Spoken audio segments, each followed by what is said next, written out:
Well, some state lawmakers are working in Lansing to support the existing Michigan law before Roe versus Wade could be overturned. The Capitol Rundown sat down with Republican Representative T.C. Clements as he weighed in on this law that's been on the books here for decades.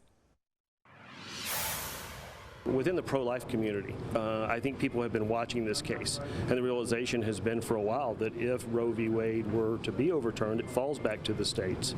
And at that point in time, there's going to be a state-level battle that will play out amongst the legislature, potential ballot petitions. So I think people who've been watching this for the last couple of years have anticipated that this could happen. I just don't think anybody anticipated that A, it would happen now, or that it would happen in the manner that it did. I think without question, people on both sides of this argument are passionate. This is not something that I don't think people are still making up their minds on anymore. I would say that for the last 40 plus years, those of us who believed in the sanctity of life have accepted the rule of law.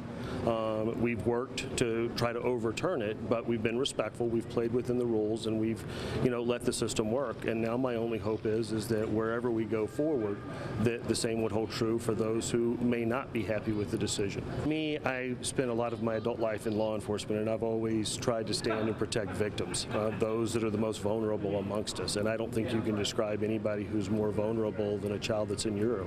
I think science has come to the point where it's no longer a question as to whether it is or it is not life. The question is just philosophically, how do we feel about the cessation of life there, or whether it's once it's born, or how do we feel about euthanasia. And so to me, it's no longer a question about is the child a viable life. It is. Now we just societally have to address the concerns, and for me, both as a Christian and a legislator and someone who wants to protect those that are vulnerable, it's non-negotiable.